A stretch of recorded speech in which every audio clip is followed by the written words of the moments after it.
Um, Good afternoon, my YouTube viewers. It is Crystal here.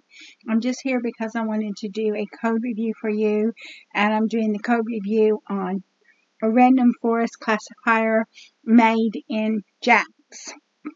Now, JAX is an up-and-coming program developed in 2018 by Google Brain.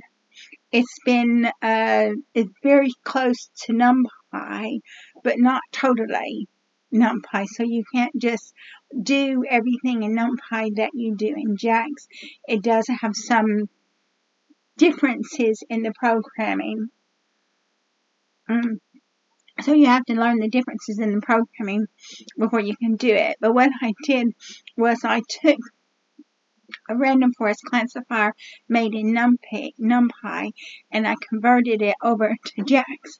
But it wasn't that easy, and the reason why is because, number one, JAX arrays are immutable, so you can't just change the contents of an array. And number two, the JAX random numbers are different from the NumPy random numbers. Those are the differences that I found when I converted this code from NumPy into JAX. But what we will do is we will go ahead and do a code review on that. So the first thing we do is we create our Jupyter Notebook. This Jupyter Notebook was actually written in Google Colab, which is a free offline Jupyter Notebook hosted by Google. And after we have created our Jupyter Notebook, what we want to do is we want to import the libraries. And so we're going to import JAX, which is the library that we're going to be using to make the algorithm. We're going to import jax.numpy.jmp, which is written very similar to the NumPy API, but not exactly the same. We're going to import collections. We're going to import sklearn datasets, and we're going to import sklearn train test split. So the first thing that you want to do is you want to set your key, which key equals jax.random.prng key 42. And then after we set our key, what we want to do is we want to define our functions, and we've got quite a lot of functions to define. So the first function that we're going to define is entropy. So hist equals jnp.binCountY, ps equals hist over len y, and return negative jnp.sum, jnp.array, p times jnp.log2p for p in ps if p is greater than 0.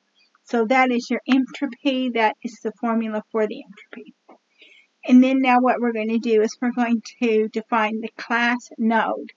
And in this class node, what we're going to do is we are going to initialize the variables of picture, threshold, left, right, and value. And you notice that all of those variables have self in front of them, and that lets you know that it's a class. And then we're going to define the isLeaf node inside of the class node, and it returns self value is not none.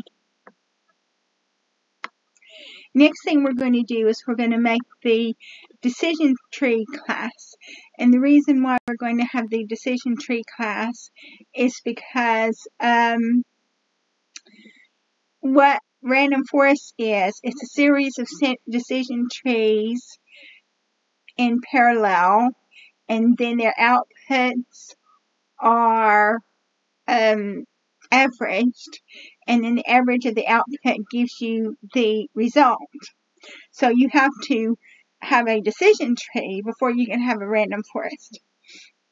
So in the decision tree, you're going to have your init function, which initializes the variables of min, sample, split, max, depth, infeeds, and root, which all have self in front of them, which lets you know it's a class. And then we have the fit function, and your fit function is going to be the meat of the function. So, because you have to fit your data into the model. And you'll see that. So your self in samp is x dot shape 0. Your self in feats equals x dot shape 1. If not, self dot in feats, else min self dot in feats x shape dot 1. And self root equals grow tree x and y. So grow tree is another function. So then we have the function, the predict function, which is return JMP array self dot traverse tree self x root for x and x. So it's going to call up another function as well called traverse fee. So now we get up to grow tree, which is what we had in the fit function. And so we use in samples equals x dot shape 0, in features equals x dot shape 1, in labels equals JMP dot array, len JMP dot unique y. Then you set up your stopping criteria. And then after you set up your stopping criteria, your feat IDX S equals JX dot random dot choice, key, comma, in features, shape equals self dot in feats, comma, and then replace equals false. You're going to greedily select the best split according to the information gain. Best feat, best thresh equals self dot best criteria. That's another function. X, Y, JMP dot array self IDX. And now you're going to grow the children that result from the split. Left IDX, right S, right IDX S equals self dot split X. And then it's going to be the best to the best feat, JMP dot array best thresh. Left equals self dot grow tree X left IDS to the end. Y left IDX depth equals depth plus 1. Right equals self dot grow tree X right IDX S to the end. Y right IDX S depth plus 1. And then the return node best feature best thresh left and right. So then we go back up into, we've got to utilize the grow tree function, and then it returns the node class. You've got def best criteria, which is used in the function as well. Let's see where it's used in the greedily select the best split according to information gain. So we've got your best criteria. So best gain equals -1, split IDX, split thresh equals none.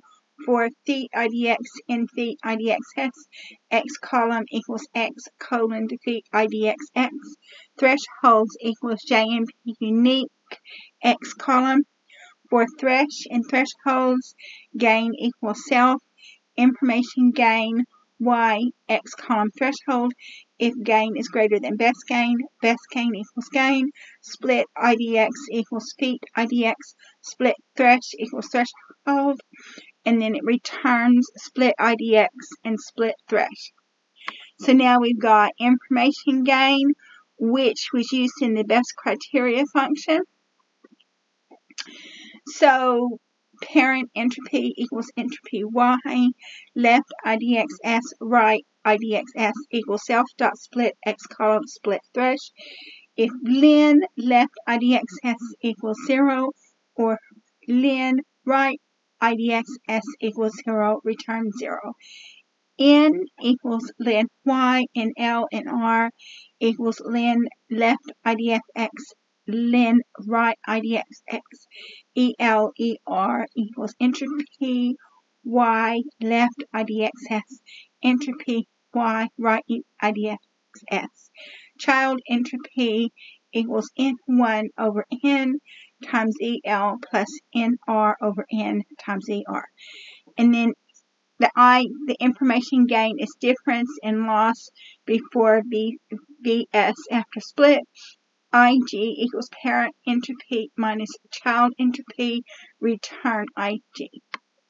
And then split, you've got the split, so let's just see what split is. Split's in here somewhere. We just have to look to see where split is.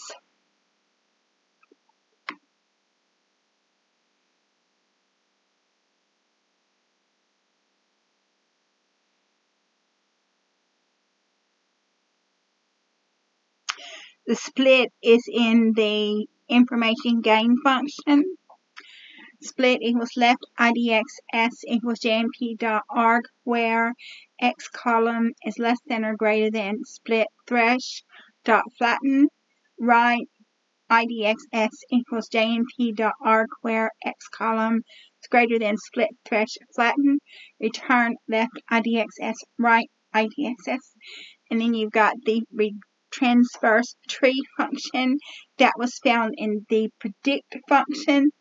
If node IS is leaf node, return node value. If X node feature is less than or equal to node threshold, return self.traverse feature X node left. Return self-traverse feature X node right. And then you've got your def most common label. That's used a few times in this class. Let me see if I can find it. It's definitely used a few times. You've got it used right here in grow tree. Most common label is definitely used in grow tree. I think it's used somewhere else as well. So y equals y dot to list. And see, that's the problem with JAX. All of the, if you don't do that, then you get an error saying that it's not hashable. So you have to convert it to a list. Counter equals counter y. Most common equals counter dot most common 100 and return most common. And so that's it for your decision tree.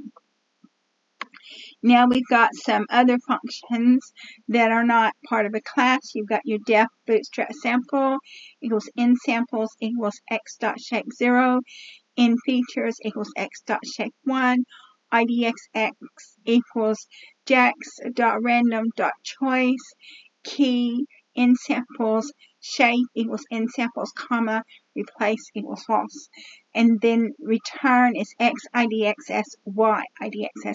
And the thing that you need to know about this random number, it's done differently than it is done in NumPy, so you can't just transfer it over, and specifically in the shape. So I had to experiment to get the shape to work. Now we've got the most common label again, which is what we had in the decision tree function. Or sorry, decision tree class. Now we've got the random forest class, which is smaller than the decision tree class. And the reason why is because what the random forest class does is it takes several decision trees and then it averages them, and the outputs of several decision trees, and then it averages them, and then it gives you your random forest. So the init function in random forest is going to initialize the entries, min sample split, max depth, in feet, and an empty array or trees. And all of these variables have self in front of them, which lets you know it's a class.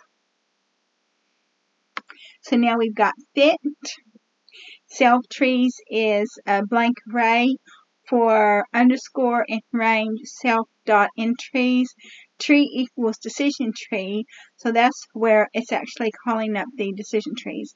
Min sample split equals self dot min sample split. Max depth equals self dot max depth. Infeeds equals self dot infeeds. X sample Y sample equals bootstrap sample X and Y. Tree fit X sample Y sample. So now what you have is you have something called recursion, because it's calling a function within a function. So that's another thing that's peculiar to this particular algorithm. And then self trees append tree. Now we have the predict function in the random forest, which is tree preds equals jnp dot array tree predict x for tree and self dot trees. Tree preds equals jnp dot swap axis tree preds 0, 1. Y pred equals most common label. So you see it's calling most common label again. Tree pred for tree pred. In tree preds, return jnp dot array y pred. So that's your prediction. And now what we do is we check the accuracy. So accuracy equals jnp dot sum y true equals y pred over len y true, and then it returns the accuracy. So now what we're going to do is we're going to call up the load breast cancer data set from sklearn. We're going to define our x and our y variables. X is data.data, y equals data.target, x equals jnp.array x, y equals jnp.array y. But what you have to do is you have to convert these variables into jnp arrays. And then what we're going to do is we're going to take the x and the y variables, and we're going to use sklearn's train test split to split them up into training and validation sets with a test size of 0.2. And now what we're going to do is we're going to call up our model. CLF equals random forest. N trees equals 3. That means it's going to make 3 decision trees. CLF.fit x train y train. Then we're going to predict on that. Y pred equals CLF to predict x test y pred. So you've got all your ones and your zeros. ACC equals accuracy y test y pred. And then ACC equals 96% accuracy. And now what we want to do is we want to check decision tree of a max depth of 10. And CLF bit x train y train. Y pred equals CLF predict x test, and then you've got your y test, and then it says accuracy 96.4. But what I'm going to do, because this was CLF and it gives you the same output, so we're just going to say this CLF RF RF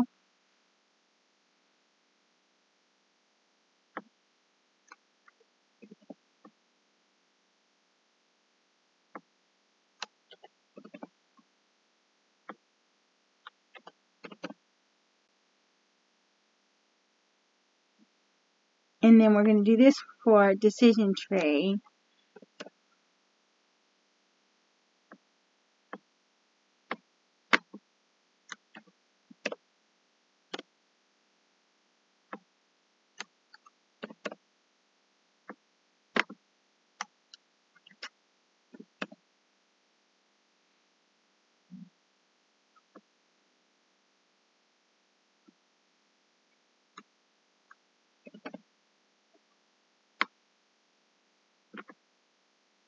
And I'm going to try it, see what happens when I separate it out.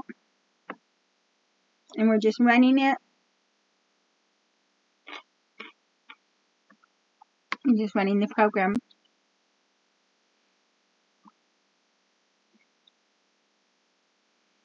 Okay.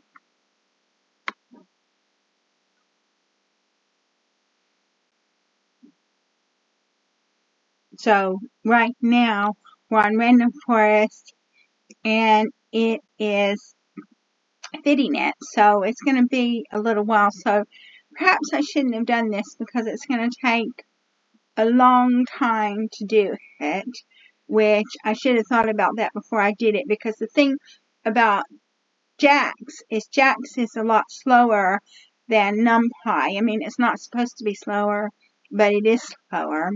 So considering the fact that it's going to take such a long time to whiz through it, then perhaps the best thing for me to do is just close this close the video, because you can see that I've separated up to CLF RF, which is your random forest, and CLF DT, which is your decision tree. And if you want to try this out yourself, you can try it out yourself. So because I've been talking for 20 minutes and it's going to take such a long time for random forest to go through, I'm going to go ahead and conclude the video. So I would like to thank all of my subscribers for supporting my channel. If you like my video, please like, subscribe, and share. If you want to be notified of whenever I make a new video, and please tap onto the bell button next to the subscribe button. And thank you very much for watching my video. I look forward to making more code review videos for you in the future.